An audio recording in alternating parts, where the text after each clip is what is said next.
Jeg ser hitlisten, det er lige i sidste sekund.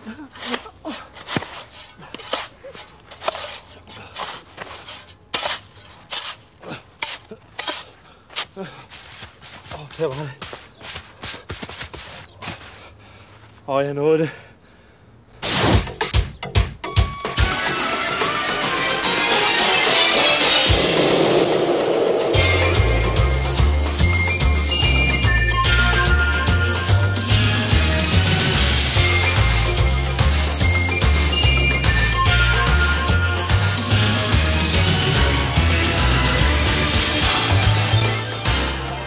Velkommen til den anden hitliste i tv, men i virkeligheden den første rigtige hitliste, for det er først nu, det for alvor er seernes stemmer, der afgør, hvilke 5 melodier, der er helt i top. Men allerførst skal vi genopfriske de 10, vi lagde ud med i januar måned. De 5 af dem valgte vi fra radioens top 20-liste, den der kører på P3 lørdag eftermiddag, og de 5 andre fra de nyeste udgivelser her til lands. Og det blev en god dansk blandet landhandel, som man siger. Men altså, hvem var der mulighed for at stemme på? Se dem lige her. Jeg synes, det er utroligt, det bliver ved. Et vejr som dette her er ikke sagen. Nummer 10 på listen, Bjørn og OK, med det vi alle sammen går og ønsker os, Sol og Sommer. Igen for sol og sommer, og de lyse tider kommer, skal vi ud og se os om og ikke hænge. Nummer 9, en duet mellem Sten Springborg og Michael Bundesen, Vi elsker Elvis. Vi fælder Elvis, valget var let. Vi valgte Elvis og ramte plet. Nummer 8 med De Nattergale, Uhaddada. Uhaddada, uhaddada. Jeg har kastreret flere grise, end du har spist her. Uhaddada, uhaddada. Nummer 7, et rapnummer med MC Ejner, Super Skuffle.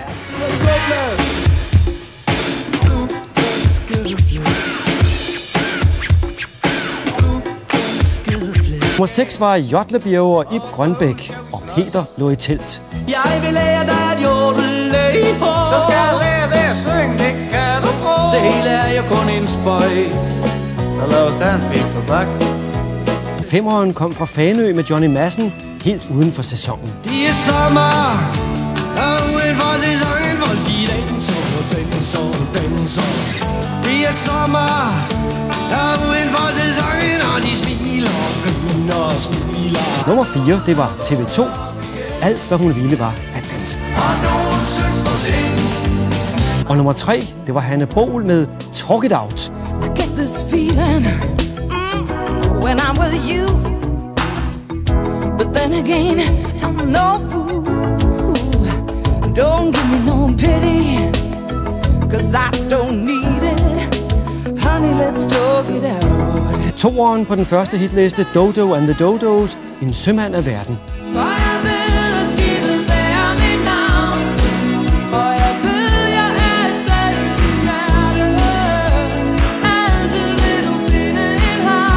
Og nummer 1, Thomas Helmig, det er mig, der står derude og banker på. Det er mig, der står herude og banker på, og beder dig om at prøve at forstå. Jeg kyssede hende kun på hendes kind. Sig, at det er okay at lukke mig ind. Ja, det var mulighederne, og der er ingen tvivl om, at det her det appellerede til seernes allerstørste mangfoldighed. Måske kan det ligefrem blive en træning i musikalsk tolerance, hvem ved. Nu kommer programmets 10 melodier. 5 nyheder, der skal konkurrere med de 5 melodier, der er stemt til tops af seerne. Og de 5 nye har i vilkårlig rækkefølge fået tildelt cifrene 10-6. Og allerførst en sød pige fra det fynske land. Hun dansede sig ind i alles hjerter i Måneskin for 2 år siden, kun 14 år gammel, og det gjorde hun sammen med Frans Bak og hans orkester. Det skal hun også gøre i aften. Trine Dyrholm er på scenen sammen med Frans Bak, og hun lever om natten.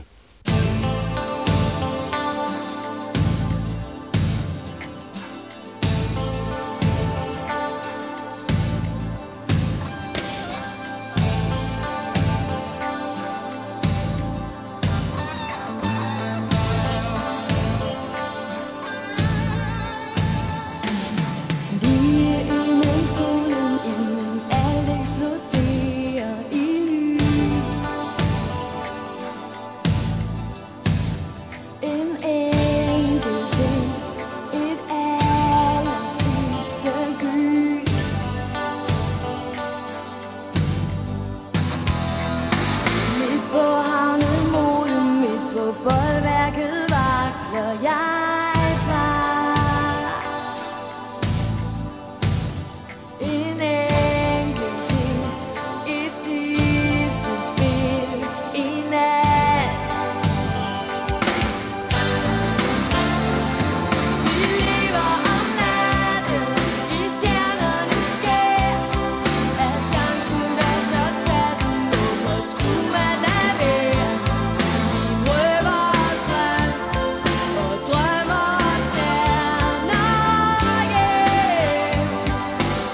Ja, det er utroligt. 2 år er gået siden Trine Dyrholm dansede sig ind i alles hjerter, endda i Måneskin, sammen med sin faste kapelmester i Melodi Grand Prix'et, og det til en 3. plads. Her var hun stadigvæk sammen med Frans Bak, der jo altså var ansvarlig for Danse i Måneskin. Det var han også denne gang for Lever om natten, men han havde skrevet melodien sammen med Trine selv. Det var lidt jazzet popmusik, vi startede med her. Nu skal vi have et opråb til det danske folk, og det er rap music. Og det er fra plads nummer 9. Vi stiller om til en gruppe, der er her i studiet nu. Rockers by Choice.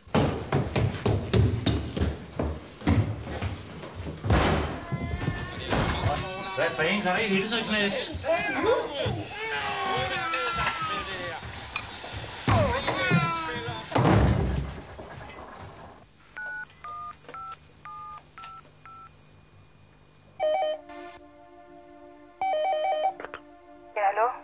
Ja, hallo, det er mig.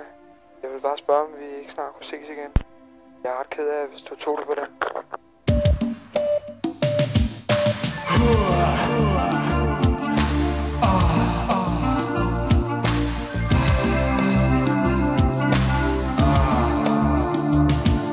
Jeg ser din silhuet foran mig. Jeg kender dit navn, jeg kender dig. Min kærlighed er stor, som du nok ser. Der er ingen grænser, for jeg vil have mere. Mine følelser er enorme, ligesom denne jord. Mit liv har du hængende på en snor. Inderst inde føler jeg er til grin. Jeg er så småt ved at fatte, at jeg aldrig bliver din. For du er en eller anden andens pige. En realitet, der er hård, og det må jeg skulle sige. Jeg har aldrig før set en pige som du. Hvor har du været hele mit liv? Hvorfor kommer du først nu? Der er vist intet med at gøre. Jeg ved, hvor jeg står i en ulidelig situation, som jeg ikke forstår. Har jeg en chance, eller er jeg lidt for sær? Det skal du vide, unge dame, for du er mig kær. Og du er min engel.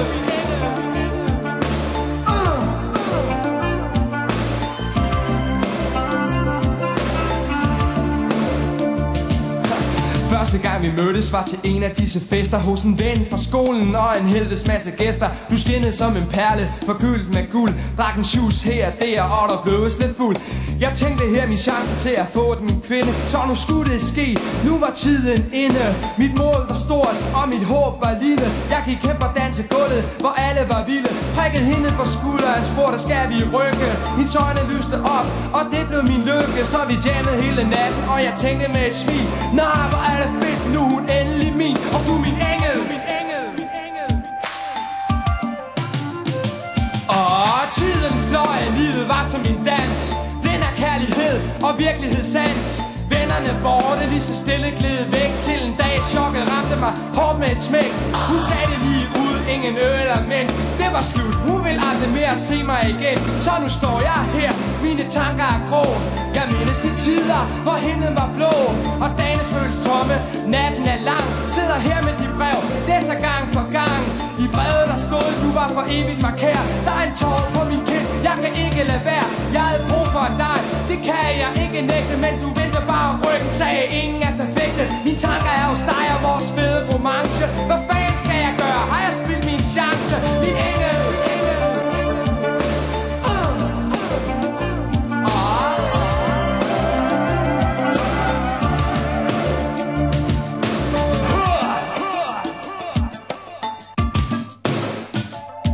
Så nu sidder jeg her ved min telefon og barrikerer min dør, vil ikke snakke med nogen. Jeg har ikke været ude, jeg har ikke lyst. Vil meget hellere sidde og drømme om din hede kys.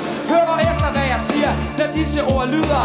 Hvis du bare vidste, hvor meget du betyder. Den eneste for mig, ja det er nu dig. Selvom jeg godt ved, at jeg lyder som en kvej. Jeg er ikke svag, du er for god til at miste. Vi har store planer sammen, hvis du bare vidste, hvor stor en plads du rummer mit hjerte. Som man siger så tit, rimer hjertet på smerte. Så nu står jeg her, ene og forladt, mens jeg tænker på dig, min kære lille skat. Og livet går videre i den store kolde verden. Pludselig ringer telefonen, og det redder mit hjerte. Ja, hallo, det er mig. Du skal bare vide, jeg savner dig.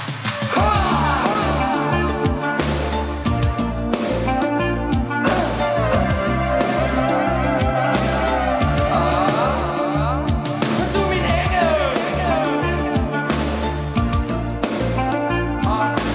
engel. Og det vil jo altid være.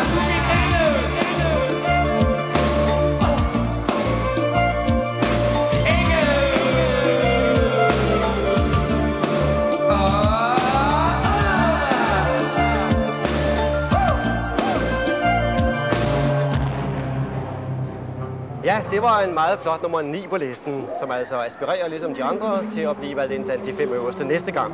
Sådan en kæle her, den har ikke eksisteret de sidste 100 millioner år. Nu er den for en kort bemærkning genopstået i et Tivoli i København. Den hedder den tykpandede kæmpeøgle, og de uddøde dengang. Ingen ved rigtig hvorfor. Måske var det en stor katastrofe på jorden, måske var der bare ikke musik nok dengang. For musik, ja, nogen siger, at man kan uddø af ikke at have musik nok, at mennesket ligefrem vil uddø, hvis der ikke var noget, der hed musik. Det vil vi råde bod på her på hitlisten. Dansk musik for det danske folk.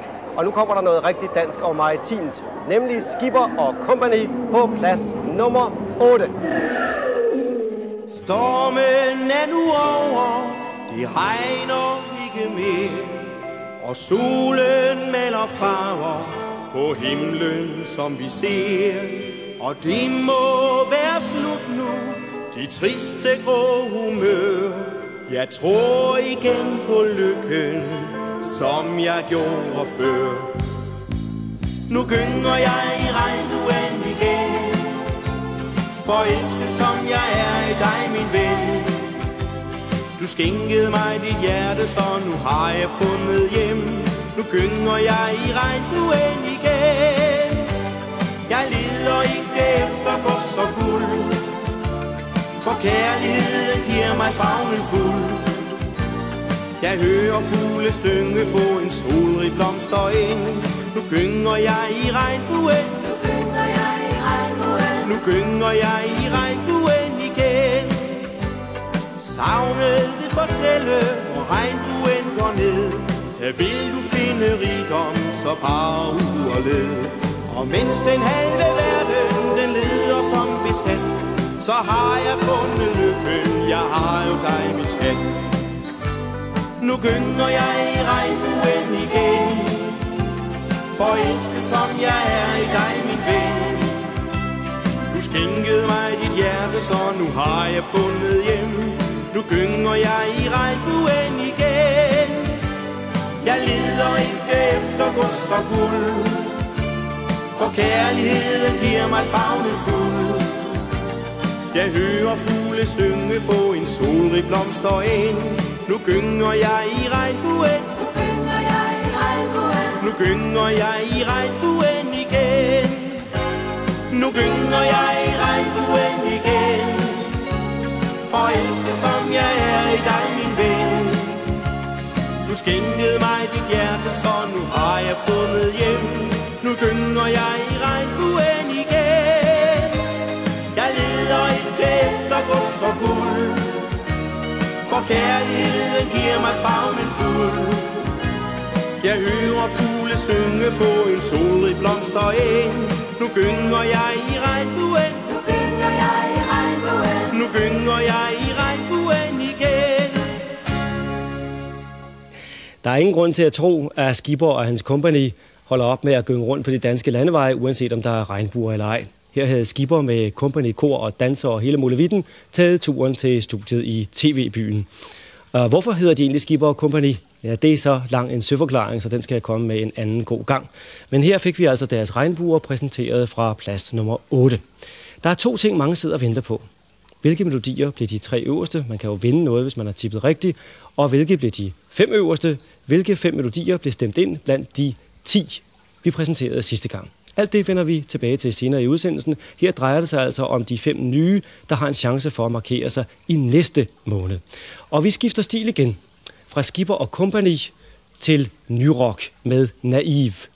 Naiv kommer jo egentlig af ordet naivisme, og det betyder en kunstretning, der bevidst benytter sig af barnlige udtryksmidler. Se dem her i deres egen sang, Marble Afternoon, som vi præsenterer fra plads nummer 7.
Ung melodiøs nyrock her på plads nummer 7. Det var Marble Afternoon med gruppen Naive, og det var jo en helt naturlig efterfølger til den melodiøse nyrock Gangway startede for et par år siden. Er det til at fatte, at det er 25 år siden pigtrådsetablissementet Hithouse startede på Frederiksberg Allé i København? Ja, Hithouse er godt i gang igen. Nu er det Nørregade, det drejer sig om, og det er her, vi sætter et nyt par i showbiz-stævne. Det er Kirsten Siggaard og Tommy Sjørberg. De skal forbrødre 2 nabofolk i en sang af Georg Keller og Anne Linnet. Endnu en gang. Hvor du kunne vække mig nu, se alle, ligesom det var før vi skiltes. Jeg ved, at forandre liv, det er lidelse, og at det er dig, jeg ved. Om jeg låter dig gå, kan vi aldrig nå de drömmar vi lär oss att känna. Det vi två är tillsammans som. Det finns en plats i stjärnorna och i vår ögon. Ännu en gång får hjärtat rätt. Kalla en kärlighet tillbaka. Ännu en gång får ingen kan stansa ett hjärta när det slår. Ännu en gång får hjärtat rätt.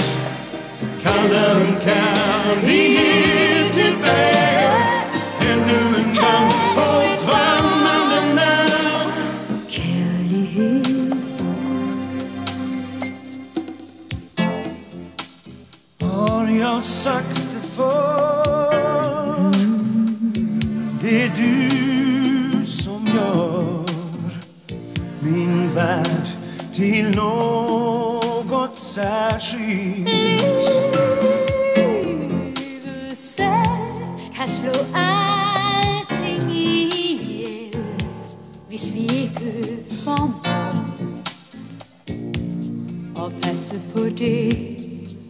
Det er der. Du får aldrig gå, du och jag ska nå att leva. Det drömmer man kunna en gång i livet. Ännu en gång får hjärtat rätt. Kalla en kärlighet tillbaka. Ännu en gång får ingen kan stansa ett hjärta när det slår. Ännu en gång får hjärtat rätt. Kalla en kärlighet tillbaka. Ännu en gång får ingen kan stansa ett hjärta när det slår.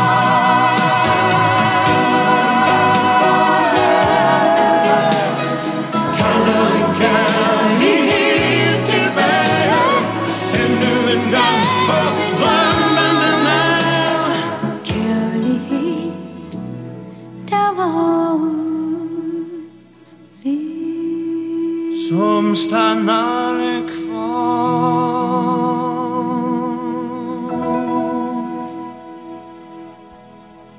Ja, der er ingen tvivl om, at der er sprængstof i 2 så gode stemmer som Kirsten og Tommys. Endnu en gang hed nummeret, og det var den sidste af de 5 nye her. Det er jo meningen, at parret skal lancere melodien her i det engelske. Tommy Körberg bor stadig i London. En gang imellem er han selvfølgelig hjemme i det svenske, men han bor stadig fast i London, og melodien er også indspillet på engelsk. Så måske bliver det en international karriere for det her nye par.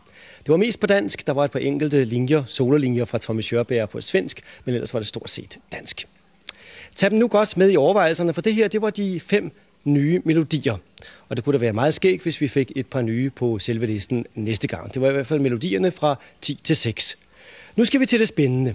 Hvilke 5 af de 10 melodier, vi præsenterede sidste gang, er kommet ind på listen? Det vil altså sige, hvilke fik stemmer nok til at blive gentaget også her i februar måned. Der var skarp konkurrence. Det skal jeg love for. Da.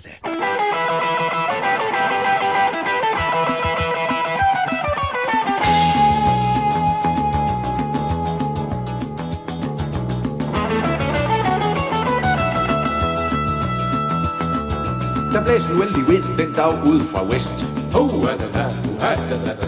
Jeg var en smule vild, for jeg skulle til en fest. Jeg gjorde om i knaller, en maxi den var grøn.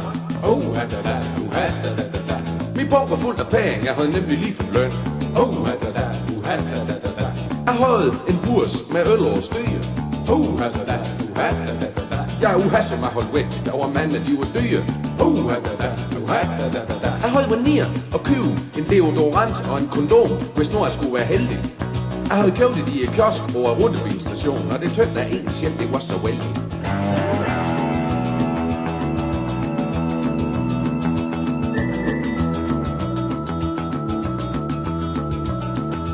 Jo, for jeg skulle til bal, 9 år krog. Ja, det var med Peter Belli og blev ind til klokken 2. Så jeg havde renset min nagel, og jeg havde pusset min sko. Og så manglede der en linje, det gjorde der var lag. Og jeg vidste, at Gurli, hun ville være der, sammen med Jens, hun kendte, der hed Gerda. Og Gurli, hende kunne jeg nu egentlig ret godt lide. Ja, vi havde gavn af kæresten lidt med hver anden stykke ting. Gurli, er det hende med fra... Ja, nå. Jeg parkerede knaldet og gik ind til bal. Det kostede 30 kroner, det var jo ikke så kaldt. Nej. Der står jeg hårdt tilbage og gik op i bar. Jeg fik mig en øl, og så var jeg klar. Så kiggede jeg lidt af der Gurli og Gerda og fik øje på dem over i døren. Ja, de var ikke alene, nej, de var sammen med en fyr, jeg havde set før.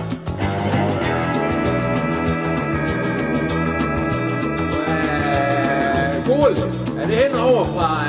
Ja, nå. Det viste sig så, at det var Gerdas fætter. Ja, han gav drinks til piger og øl og cigaretter. Han kom fra København, og sagde, at han hed Niels. Jeg ved nu af, at Tøvs han var en smule træls.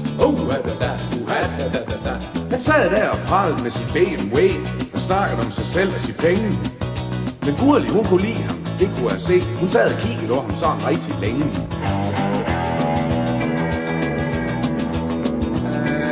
Gurli, er det henne? Ja, nå. Så gik jeg hen og sagde til ham med fætter til Gerda. Jeg har kastreret flere grise, end du har spist ærter. Så holdt de op med at danse og stod helt stille. Så sagde jeg ham med fætter, var der noget du ville?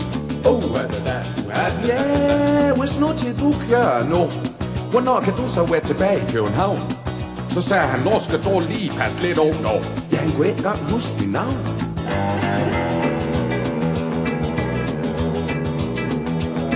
Ja, nå. Der blæste en uheldig vind den dag ude fra vest. Vi gik udenfor et krog, og så fik jeg en lavtæsk. Ja, jeg blev slagen ihjel og kom op i himmel. Ja, det var noget af en tur, jeg blev helt svimmel. Da jeg så kom op og var blevet indlogeret, så slog jeg lige en smut ned i bar. Jo, bare sådan lige for at hilse de andre og få mig en øl og en cigar. Op i himmel. Ja, bare op i himmel. Ja. Kan det nu oppasse? Ja, jeg ved, det kan da godt være, at slutningen den blev en smule kringel, men det gør bare lige godt hver gang. Nej, det er da sådan, det er det. Jeg tror, vi skal se, det kan vi selv blive meget bedre nu. Nej.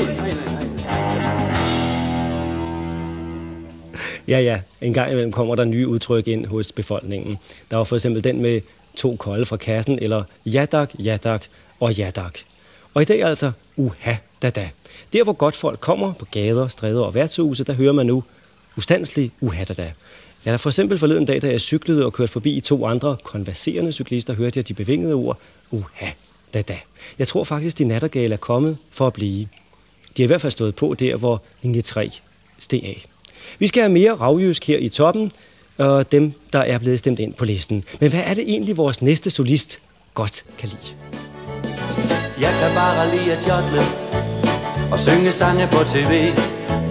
Du lyder som en syg høn, der dør mere lige i. Der er ingen, der forstår dit skøre sprog. Tal dog dansk. Du må ikke være rigtig klog. Du lyder som en brækket arm, og du skulle hellere rest på tarm. Peter lå i telt, Ole lå i campingsvogn. Ole lå i, Ole lå i, Ole lå i. Peter lå i telt, Ole lå i campingsvogn. Ole lå i, Ole lå i, aho. Du er vild med Annelise, det skal altid være så frækt. Alt ske på din døde, de skulle hellere have et stjæk.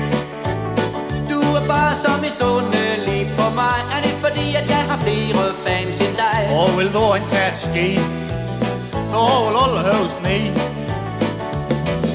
Peter lå i telt, Ole lå i campingsvogn. Ole lå i, Ole lå i, Ole lå i. Peter lå i telt, Ole lå i campingsvogn.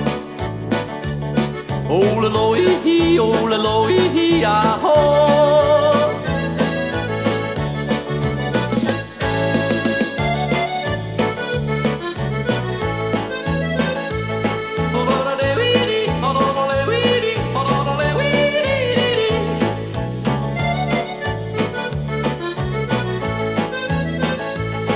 Vil du med i by, vil du med i by? Skulle vi ikke være venner? Det her er ikke lige os. Nej, hvorfor dog skulle vi skæs? Og hvorfor hulen skal vi slås? Jeg vil lære dig at jodle i hår. Så skal jeg lære dig at synge, det kan du tro. Det hele er jo kun en spøj. Så lad os tage en pik tobak. Peter lå i telt, Ole lå i campingsvogn. Ole lå i, Ole lå i, Ole lå i. Peter lå i telt, Ole lå i campingsvogn. Ole lå i, Ole lå i, aho. Peter lå i telt, Ole lå i campingsvogn. Ole lå i, Ole lå i, Ole lå i. Peter lå i telt, Ole lå i campingsvogn. Ole lå i, Ole lå i, aho. Jo. Der er med på det spektakel, Jotler virker. Det lyder lidt forskrækkeligt, ja. Så show, hu. Nej. Hjertelig velkommen til nummer 4 på listen her. Jodle Birge og Ib Grønbæk, Peter lå i telt. Vi har flyttet os fra teltet og campingpladsen her til Lange Linje og den lille havfrue. Er der noget mere dansk? Jeg så for ikke så længe siden i en statistik, at knap halvdelen af danskerne har set den lille havfrue in person live. Det råder vi bod på her i hitlisten, hvor alt skal være meget dansk. Nu lægger vi op til den næste melodi, netop foran danskhedens ambassadør, i hvert fald i det store udland, sammen med H.C. Andersen, den lille havfrue. Her kommer... Dengang var Jysk TV2 helt alene på banen, og dengang var de både rigtige mænd og nærmest lykkelige. Nu er de stemt op af seerne til en 3. plads. Alt, hvad hun ville, var at danse. Blandt dem, der har stemt rigtigt til denne gang og tippet de 3 øverste helt rigtigt, der har vi en præmie. Men helt ærligt, det må have været svært at ramme de 3 øverste, for der er sket en hel del. Men præmien, altså første præmien, det er sådan en her. En rigtig Discman. Den nyeste CD'er i miniformat, samt de 3 topnumre på CD selvfølgelig. Anden præmien blandt dem, der har stemt rigtigt, det er de 3 topnumre på CD, og tredje præmien, det er 1'eren på CD'er. Når vi så har set 2'eren, så trækker vi lod om præmierne, men først adressen til dem, der kunne tænke sig at tippe med næste gang. Altså tip top 3, og skriv til Hitlisten, box 8000, TV-byen 2860 Søborg. Og send brevet eller brevkortet allerhelst inden for de næste 2 uger. Som sagt, tip top 3, og brevkortene send dem med det samme, men der er frist i 2 uger. Her kommer nummer 2 på listen.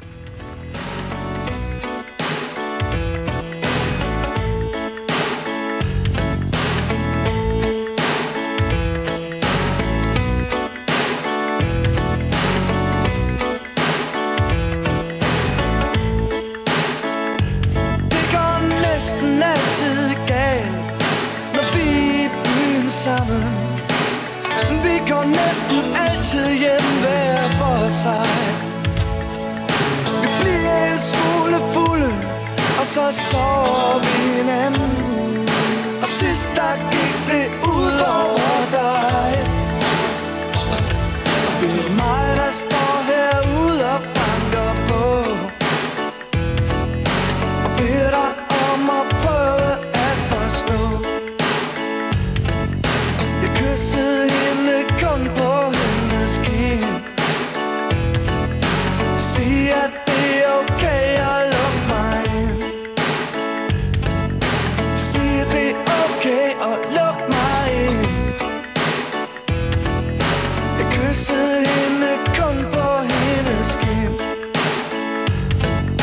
Et kys på kinden, det er hvad der sker. Jeg lover, at der ikke skete mere. Det er så let at komme galt afsted. Så let at dumme sig. Yeah. Et glas for meget kan ødelægge alt, og sidst der gik det ud over dig. Og det er altid det samme, der sker. De tomme flasker bliver flere og flere, og så glemmer jeg alt om god mere. Og det er mig, der står herude og banker på, og beder dig om at prøve at forstå. Jeg kyssede hende kun på hendes kind. Sig at det er okay at lukke mig ind.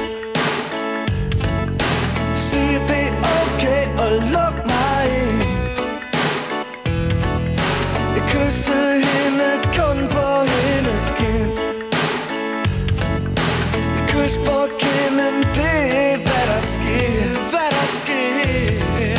Jeg lover, at der aldrig skete mere. Det er mig, der står herude og banker på. Thomas Helmiger styrede land og rige rundt den seneste tid for at give koncerter. Her på listen tabte han terrinen og blev nummer 2. Det er mig, der står herude og banker på. Og det betyder, mine damer og herrer, at vi har en ny etter på listen. Dodo, må jeg forstyrre et øjeblik? Jo, selvfølgelig. Dodo, jeg skal egentlig bede om lidt hjælp, men jeg skal også lige sige tillykke. Tillykke med de mange priser, tillykke med platinplader, tillykke med, at I er nummer 1 på den allerførste TV-liste. Hey, tak skal du have. Jeg har en naturlig nysgerrighed. Jeg vil så gerne inden den hjælp der bede jer om at vise mig en platinplade. Ja. Hvordan ser sådan en ud? Vi har en med her. Jeg synes, det ser ud som om, der er 2. Jo, men det er fordi, man får en for 100.000 solgte eksemplarer, det vil sige, og vi har solgt 200.000 solgte. Ja. Er det nu sådan nogle guldplader og platinplader? Er det rigtig platin og guld, eller er det bare belagt med det, eller hvordan smager sådan en? Altså, den smager aldeles udmærket. Men jeg tror kun, den er ikke massiv, den er bare belagt. Den er belagt. Kan den spilles rigtigt? Ja, er det pladen? Det kan den. Det kan den faktisk. Tak for det. Nu skal jeg bede jer om hjælp, fordi der er flere tusind, der har tippet på top 3 her til den første tv-hitliste, men ganske få. Det er jo ligesom i tipstjenesten, det er svært at tippe den rigtige rækkefølge blandt de 3 øverste. Men der er nogle få nogen her, og jeg har brevene med dem, der har tippet rigtigt. Vi skal lige have det deroppe. Ja. Og så må du trække en herinde, Dodo, hvis du gider hjælpe med det. Og det er den første vinder, og vinderen, du har trukket der, har vundet en Discman. En Discman, og det er Karina Henningsen, Tænkhusvej 4 i Nakskov. Pam, pam, pam. Og Rud, hvad med, at du trækker toeren, der har vundet 3 CD'er, nemlig nummer 1, 2 og 3 på hitlisten. Og det er... hvor står det? Lotte Christiansen, Doktorparken 51 i Svenstrup. Og vores tredje vinder har vundet topmelodien, og det er jo jeres melodi, vi skal se lige om et øjeblik. Træk den, så skal jeg sige et navn og adresse, hvis du gider. Her. Jonna Voss, Len, D4 i Tostrup. Og vi kvitterer med Dodo and the Dodos vinder i den første tv-hitliste her med Sømand af verden.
Tillykke til Dodo and the Dodos med de mange priser, de har fået både i presse og i tv. Og nu er de altså blevet de første, der er stemt op af seerne på tv-hitlisten med deres Sømand af verden. Seerne har valgt, de valgte Dodo. Nu skal seerne på en ny stemme på de 10 melodier, vi har præsenteret i denne her udsendelse. Og det er ikke alle seere, der kan stemme, det er nemlig dem, der har et bestemt slutciffer. Og jeg har vores cifferbogle her. Og lad os trække et par slutcifre. Og her er et par stykker. 32. 3-2 altså. 32. Dem, der har 32 som slutcifre i deres telefonnummer, er meget velkomne til at ringe ind til os og stemme på 5 af de 10 melodier, vi har bragt i udsendelsen her. Og det skal altså være 5 styk, og det var altså 32, der var slutcifre i telefonnummeret. Husk, og vi har åbent for telefonlinjerne i de første par timer, umiddelbart efter udsendelsen, når vi nu har genset de 10 melodier i korte udsnit. God fornøjelse, tak for nu, og lad os så se, hvad mulighederne er.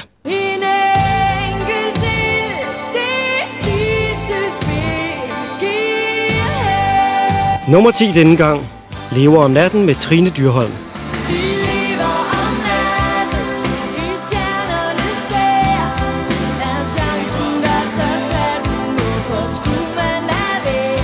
Nummer 9, Rockers by Choice, rappede sig igennem deres Engel.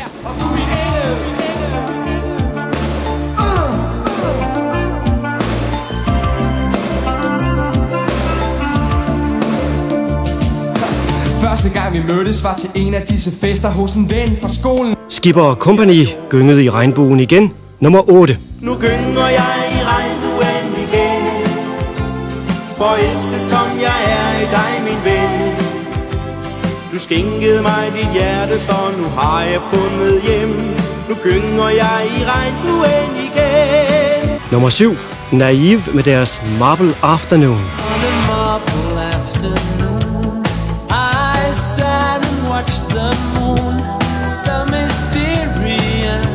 Og fra plads nummer 6, endnu en gang, Kirsten Siggaard sammen med Tommy Sjöberg.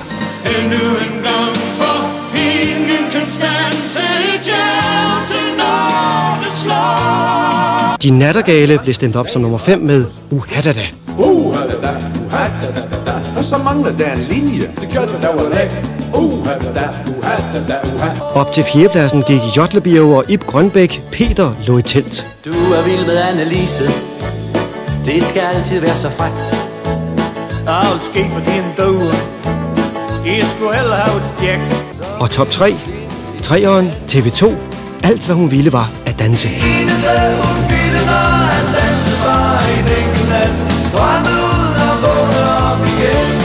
Nummer 2. Thomas Helmig. Det er mig, der står herude og banker på.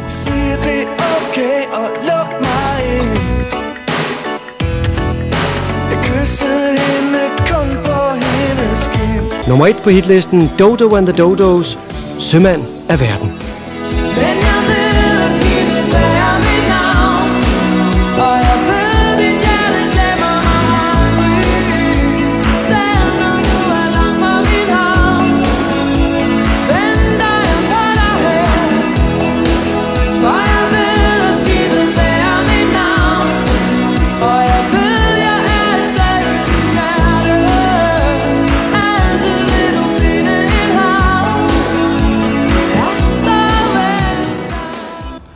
Selv der bruger jeg hitlisten som guitarundervisning.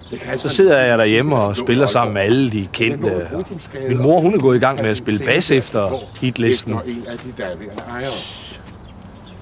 Jeg kunne anbefale hitlisten på det varmeste.